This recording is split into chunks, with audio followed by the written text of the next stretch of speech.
नमस्कार, STV news देख रहे हैं आप। आज की प्रमुख खबरों के साथ मैं हूं नफीस अंजुम। आइए नजर डालते हैं सबसे पहले सुर्खियों पर।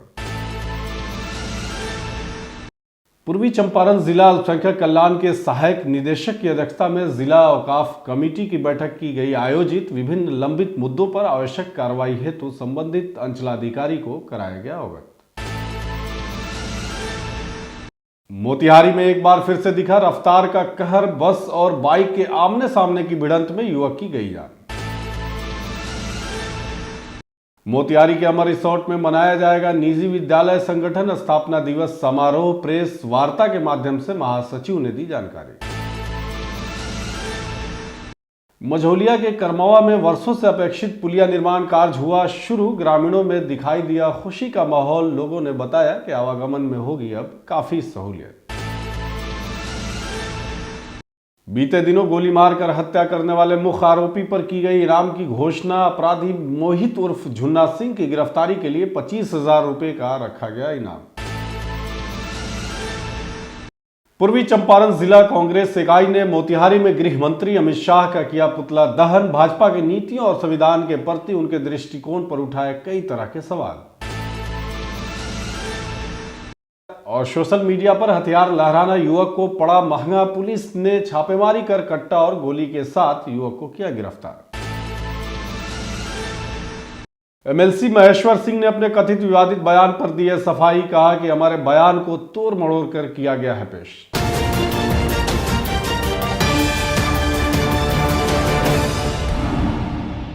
पूर्वी चंपारण अल्पसंख्यक कल्याण सहायक निदेशक शशि भूषण तिवारी की अध्यक्षता में आज उनके कार्यालय प्रकोष्ठ में जिला औकाफ कमेटी पूर्वी चंपारण के बीच बैठक आयोजित की गई, जिसमें पूर्वी चंपारण जिले के बरियारपुर स्थित वक्फ किए गए संपत्तियों के साथ जिला अंतर्गत औकाफ के संपत्तियों की सुरक्षा या अवैध खरीद बिक्री के विषय पर रोक लगाने को लेकर चर्चा की गई। साथ ही विभिन्न निबंध संपत्तियों के प्रबंधन हेतु कमेटी गठन और अन्य लंबित प्रतिवेदन या मामलों पर विस्तार से चर्चा की गई। इस संबंध में सहायक निदेशक जिला अल्पसंख्यक कल्याण पूर्वी चंपारण द्वारा संपत्तियों के रोक सूची संबंधी विषयों पर परिचर्चा कर संबंधित अंचलाधिकारी को कार्रवाई हेतु अवगत कराया गया। वहीं इस बैठक में जिला वक्फ कमेटी के अध्यक्ष सैयद मुबीन अहमद, उपाध्यक्ष मोहम्मद तमन्ना, सदस्य उजैर अंजुम, मोहम्मद एहतशाम, अमजद अली एवं वक्फ स्टेट संख्या 1628 के मतवल्ली शकील अंसारी के साथ साथ अन्य सदस्य भी उपस्थित रहे। मोतिहारी में एक बार फिर से रफ्तार का कहर देखने को मिला है। पिपरा कोठी के मोहना पुल के पास ट्रक और मोटरसाइकिल की आमने सामने के टक्कर से मोटरसाइकिल सवार एक युवक की घटनास्थल पर ही मौत हो गई, जिसके बाद हादसे की सूचना स्थानीय पुलिस को दी गई और सूचना मिलते ही पुलिस टीम भी मौके पर पहुंच गई और मृत युवक के शव को अपने कब्जे में लेकर पोस्टमार्टम के लिए सदर अस्पताल मोतिहारी भेज दिया। वहीं मृतक की पहचान 40 वर्षीय दिनेश शर्मा के रूप में हुई है, जो मोतिहारी के बड़ा बरियारपुर वार्ड नंबर 44 का रहने वाला है। जानकारी के अनुसार मृतक मोतिहारी में ही बढ़ई का काम करता था और वह अपने संबंधी के यहाँ जाने के लिए मोटरसाइकिल पर सवार होकर घर से निकला था और जब वह गांव से मोहना पुल पर पहुंचा तो तेज रफ्तार से आ रही जय माता दी कंपनी की बस मोटरसाइकिल से टक्कर होने पर सड़क हादसे का शिकार हो गई। मृतक परिवार का इकलौता कमाने वाला बताया गया। वहीं पिपरा कोठी प्रभारी ने जानकारी देते हुए बताया कि पुलिस को सूचना मिली थी कि मोहना पुल के पास बस और मोटरसाइकिल की टक्कर से सड़क हादसा हुआ, जिसमें मोटरसाइकिल सवार एक युवक की मौत हो गई है। सूचना पाकर पुलिस टीम मौके पर पहुंची और पुलिस ने मृतक के शव को अपने कब्जे में लेकर पोस्टमार्टम के बाद शव को परिजनों के हवाले कर दिया। पुलिस अधिकारियों ने बताया कि पूरे मामले की जांच की जा रही है। इसे हम अपना काम हम करा रहे थे तो इसे मालूम हुआ है तो हम लोग को ऐसी हुआ है कि यहाँ जा रहे थे, अपना साड़ू के पिताजी का डेथ हो गया था, उसी में जा रहे थे। तो एक बार हम लोग को कुछ देर के बाद मालूम हुआ है कि जहाँ फलाने जगह मोहना पुल का नज़दीक जो है बस से एक्सीडेंट हो गई, स्पॉट डेथ हो गया। घर हम लोग का बड़ा बरियारपुर हुआ। मेरा नाम हीरालाल शर्मा हुआ। हम उनके चाचा लगते हैं, नाता में चाचा लगते हैं, परिदारी में का हुआ था। जे चकिया उनका माने साड़ू के सासू के माने साड़ू के पिताजी मर गए थे, उसी में जाते रहे थे चकिया। अभी सुबह हम लोग खाना खाकर चल गए काम पर और वो लोग मोटरसाइकिल से जा रहा था। अब हम लोग डायरेक्ट वहाँ से खबर न, हम लोग काम पर गए थे तो देख रहे हैं सदर हॉस्पिटल में मर चुका है। मृतक क्या मैं- कौन है? मृत्यु जो हमारा भाई है क्या नाम है उनका? उनका दिनेश शर्मा नाम है, घर कहाँ है? जो बड़ा बरियारपुर घर है। पूर्वी चंपारण जिले के निजी विद्यालय संगठन का स्थापना दिवस समारोह आगामी 21 दिसंबर को शहर के एक निजी सभागार में मनाया जाएगा। समारोह की सफलता को लेकर आज मोतिहारी के शांति निकेतन जुबली स्कूल में प्रेस वार्ता का आयोजन किया गया, जिसमें निजी विद्यालय संगठन के महासचिव सुरेंद्र नारायण सिंह ने जानकारी देते हुए बताया कि निजी विद्यालय संगठन का स्थापना दिवस भव्य तरीके से मनाया जाना है, जिसमें जिले भर के 150 से अधिक निजी विद्यालय भाग ले रहे हैं, जिसमें छात्र छात्राओं के द्वारा सांस्कृतिक कार्यक्रम का भी आयोजन किया जाना है। साथ ही निजी विद्यालय के प्रबंधन के साथ साथ विभिन्न मुद्दों पर विचार विमर्श भी किया जाएगा। इस दौरान उन्होंने कहा कि निजी विद्यालय के संचालन में हो रही दिक्कतों पर संगठन के सदस्यों के साथ चर्चा की जाए। स्थापना दिवस समारोह में जिले से लेकर प्रखंड स्तर के संगठन के सदस्य शामिल होंगे। इस मौके पर सचिव विजय कुमार, संयोजक अमन कुमार राज सहित निजी विद्यालय संगठन के अन्य सदस्य भी मौजूद थे। जी, प्रेस कॉन्फ्रेंस में आप लोगों के माध्यम से मुझे अपने निजी विद्यालय संगठन को और शहर को भी इस चीज़ से परिचित कराना है कि यह निजी विद्यालय संगठन विगत 4 सालों से अपने शहर में सुचारू रूप से काम कर रहा है।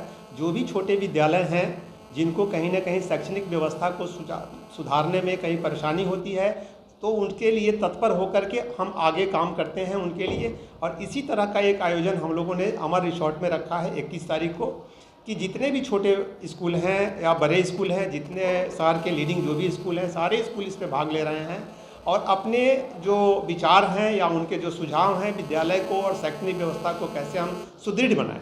साथ ही साथ सरकार के साथ जो उनका जो आदेश होता है उसको हम लोग सख्ती से पालन करके उनको भी सुझाव देते हैं कि विद्यालय कैसे किस रूप में चलना चाहिए।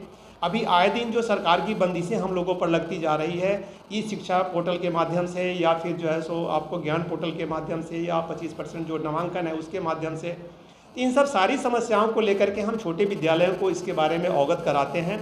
उनके साथ जो भी समस्या होती है उस समस्या के निदान के लिए हम लोग तत्पर होते हैं। जो भी बड़े स्कूल हैं, हर अनुमंडल से जो लीडिंग स्कूल है, सभी स्कूल को हम इसमें आमंत्रित कर रहे हैं। और ये चूँकि निजी विद्यालय संगठन का वार्षिक उत्सव है, सालगिरह है, और इसी सालगिरह पर हम लोग साल भर का एक जो है सो कौन विद्यालय किस रूप में अपने आप को चला करके रखे हुए, किस स्थिति में है, उसमें क्या कमियां हैं, उसकी कमी को हम कैसे दूर करें, कहाँ तक हम उसको सहयोग कर सकते हैं, इसके लिए करके हम लोग जो है विचार करते हैं। और सारी विचार उनसे पहले सुझाव लेने के बाद में तब अपने जो है विचारों के द्वारा उनको हम लोग प्रोत्साहित करते हैं और आगे लेकर के चलते हैं। मझौलिया प्रखंड क्षेत्र के करमावा पंचायत की मुखिया अरुणा देवी के पति मोहन गुप्ता के प्रयास से वार्ड नंबर 8 के मिया टोला में वर्षों से अपेक्षित पुलिया का निर्माण कार्य शुरू हो गया है, जिसको लेकर स्थानीय ग्रामीणों में काफी खुशी का माहौल है। समाज सेवी मोहन गुप्ता ने बताया कि लगभग 3,12,000 रुपए की लागत से उक्त पुलिया का निर्माण मनरेगा योजना के तहत कराया जा रहा है, जिसमें स्थानीय लोगों को भी रोजगार का अवसर प्राप्त हो रहा है।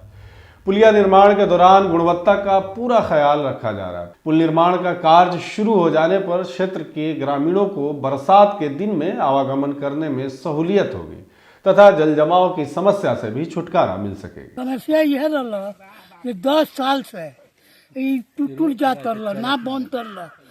हमने के बहुत पैरवी कैनी मुखिया जी के, तब जाके ये पुल बना था।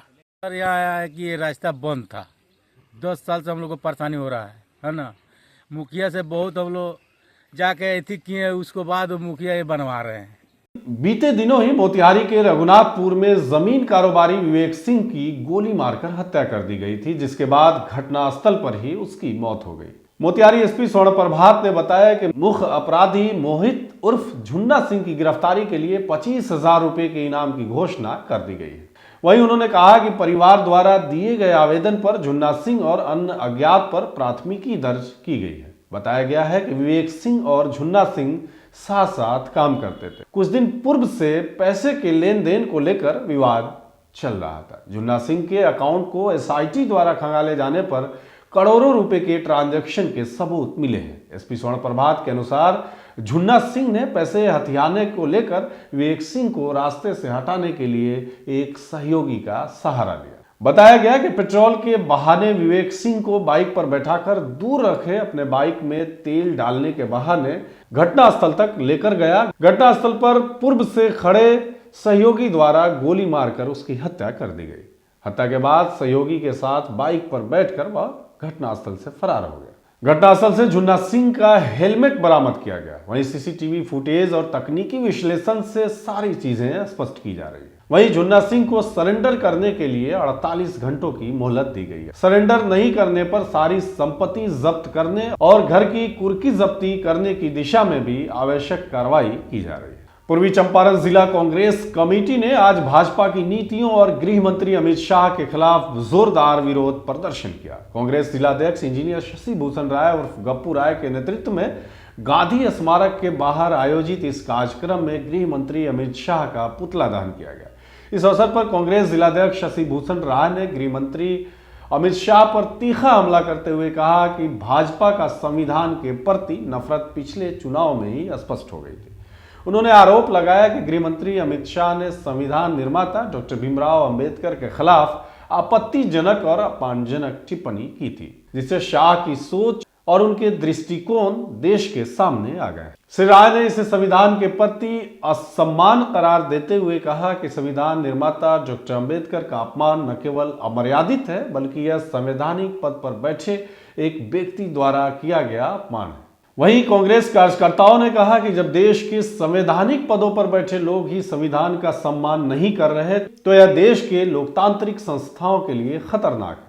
कांग्रेस के इस विरोध प्रदर्शन से यह साफ हो गया है कि पार्टी भाजपा की नीतियों और उनके नेताओं के खिलाफ अपनी आवाज उठाने में पीछे नहीं हटेगी। इस मौके पर मुमताज अहमद खान, किरण कुशवाहा, डॉक्टर अफरोज आलम आदि कई गणमान्य लोग मौजूद थे। भारत के संविधान और भारत के संविधान के रचयिता बाबा साहब भीमराव अम्बेडकर के अगेंस्ट में जो अमित शाह के द्वारा, गृह मंत्री के द्वारा जो टिप्पणी की गई, इस टिप्पणी का हमारा कांग्रेस पार्टी पूरा निंदा करता है और उसके अगेंस्ट में, उसके प्रतिकार में पूरा देश में जो भाजपा सरकार के द्वारा इस संविधान को बदलने और अमीर लोगों को अमीर बनाने और आम लोगों की अनदेखी करने, इस महंगाई और भ्रष्टाचार के ऊपर प्रोत्साहन देने, महंगाई जो चरम सीमा पर पहुंच रही है, इसके अगेंस्ट में पूरा भारत का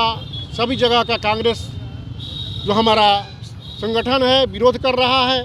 कल आप लोग देखे होंगे कुछ भाजपा के झंडा लगाकर, कुछ भाजपा के गुंडा तत्वों के द्वारा हमारे प्रदेश कार्यालय सदाकत आश्रम में गुंडागर्दी दिखाते हुए लोगों को, वहाँ के कार्यकर्ताओं को पीटने का काम किया गया। लोग वहाँ पर पहुँच गए। तो ये भाजपा सरकार जो अभी इस बात को छुपाने के लिए और मुद्दा को भटकाने के लिए जो बार बार अत्याचार जो कर रही है और लोगों के ऊपर गुंडागर्दी के हिसाब से और लोकतांत्रिक व्यवस्था के हिसाब से संविधान संशोधन करके और संविधान में आस्था रखने वाले लोगों को जो हार्म पहुंचा रही है, इसके अगेंस्ट में आज हम लोगों ने अमित शाह का पुतला दहन किया और हम लोग यहाँ से मांग कर रहे हैं कि अमित शाह इस पद से इस्तीफा दे, इस पद लायक वो नहीं है। मोतिहारी पुलिस द्वारा सोशल मीडिया पर हथियार के साथ पोस्ट करने वालों के खिलाफ लगातार कार्रवाई की जा रही है। सोशल मीडिया मॉनिटरिंग के दौरान राजेपुर थानाध्यक्ष मुकेश कुमार ने एक युवक को इंस्टाग्राम पर हथियार के साथ फोटो पोस्ट के बाद अपने वरीय अधिकारी को इसकी सूचना दी। वहीं सत्यापन के बाद युवक की पहचान राजेपुर थाना क्षेत्र के दीपक कुमार के रूप में हुई है, जिसके बाद थानाध्यक्ष मुकेश कुमार ने छापेमारी कर युवक को गिरफ्तार कर लिया। पूछताछ के बाद दीपक को न्यायिक हिरासत में भेज दिया गया। वहीं डीएसपी दुर्गा शक्ति ने सभी अभिभावकों से अपील की है कि आप अपने बच्चों पर पूरी तरह से ध्यान रखें कि आपका बच्चा क्या कर रहा है, सोशल मीडिया पर कैसे लोगों को फॉलो कर रहा है। अगर ऐसा नहीं किया गया तो आपका बच्चा कल होकर कोई गलत रास्ता यदि चुन लेता है तो सबकी परेशानी बढ़ जाएगी। सोशल मीडिया मॉनिटरिंग के दौरान एक स्क्रीनशॉट प्राप्त हुआ था जिसमें दीपक कुमार के इंस्टाग्राम अकाउंट पे एक स्टेटस लगा हुआ था जिसमें ये हथियार लिए हुए दिखाई दे रहे थे। एसएचओ राजेपुर द्वारा सत्यापन और आवश्यक कार्रवाई हेतु मूव किया गया तथा उनके द्वारा दीपक कुमार की गिरफ्तारी की गई है और दीपक कुमार के निशानदेही पे ही हथियार की बरामदगी की गई। विधान पार्षद महेश्वर सिंह के कथित विवादित बयान का सोशल मीडिया पर वायरल होने के बाद उन्होंने अब अपनी सफाई दी है। उन्होंने कहा है कि एक विधायिका एवं एक विधान परिषद सदस्य के इशारे पर हमारे बोले गए बयान को तोड़ मरोड़ कर दर्शाया गया है। हमारी बढ़ती लोकप्रियता पर प्रहार किया गया है। ऐसा करने से हमें कोई फर्क नहीं पड़ेगा। बिहार के मुखिया जनता का दुख दर्द सुनने जा रहे हैं तो इससे अच्छा काम क्या होगा। सर्वे पर अपने दिए गए बयान पर उन्होंने कहा कि सरकार से मांग करते हैं कि सर्वे के नियमावली में कुछ बदलाव किया जाए, अन्यथा गृह युद्ध की स्थिति आ जाए। वहीं सर्वे के पूर्व हजारों लोग जमीनी विवाद में घिर गए। बेटी का हिस्सेदारी कानून पहले से बना हुआ है। जो बेटी पैतृक जमीन में हिस्सा लेना चाहती है ले सकती है, परंतु सरकार जबरदस्ती सर्वे में बेटी के हस्ताक्षर कराने की बात थोप रही है। हालांकि विधान पार्षद महेश्वर सिंह ने बिना नाम लिए विधायक एवं विधान परिषद सदस्य पर अपने वीडियो का कट पेस्ट का आरोप लगाकर एक नया सियासी हमला किया है। 18 दिसंबर को मोतीउर रहमान साहब जो जिला के ढाका विधानसभा से 2 बार के विधायक हैं और एमपी भी रह चुके हैं, राज्यसभा सांसद, उनकी 17वीं जयंती के अवसर पर वहाँ प्रोग्राम रखा गया था ढाका में। उनके पुत्र जो पूर्व विधायक हैं फैसल रहमान जी, वो भी मौजूद थे।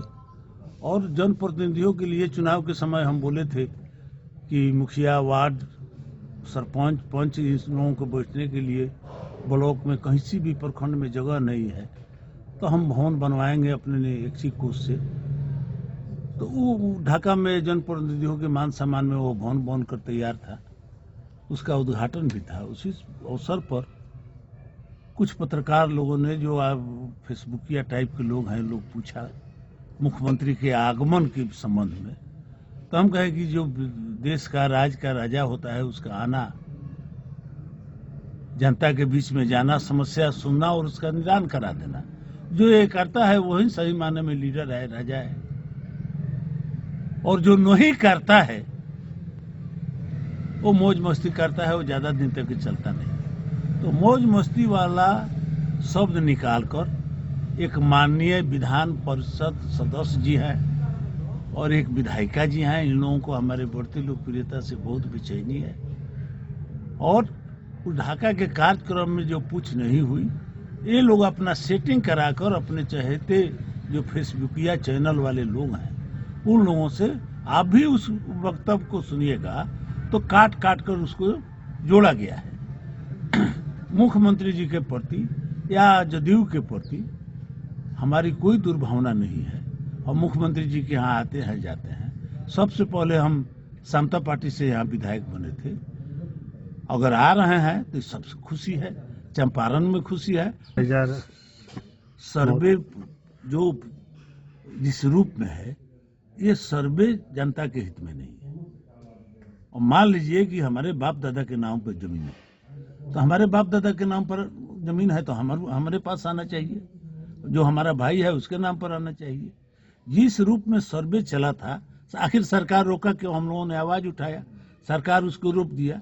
और इसमें बहुत जगह सर्वे होने के पहले ही हत्या हो गई और कई जगह पर गरीबों का घर जला दिया गया। बड़े बड़े जमींदार हैं, उनके जमीन में गरीब बसे हुए हैं वर्षों से, सदियों से, तो वो लोग घर जलवा दिया कि यहाँ पर आके बस जाए। तो हम ये बात को कहे कि जो जहाँ बसा हुआ है वो उसका हो, या परिवार के नाम पर है तो आप बेटा बेटी में फैसला करने वाले कौन है? पहले से कानून बना हुआ है कि अगर सरकार चाहे, बहन चाहे और बेटी चाहे तो लड़के हमसे अपना हिस्सा ले सकती है। लेकिन जब कागज, अब मान लीजिए कि हमारी बेटी, अब हमको फुआ से दस्तखत कराना, बहन से दस्तखत कराना, बेटी से दस्तखत कराना, और हमारी पतोह चली जाएगी अपने नैहर और फिर वहाँ का लोग चला जाएगा, वहाँ एक गृह युद्ध की स्थिति उत्पन्न हो जाएगी। आज के लिए बस इतना ही। तमाम तरह की खबरों और डिबेट्स के लिए जुड़े रहें STV न्यूज़ के साथ।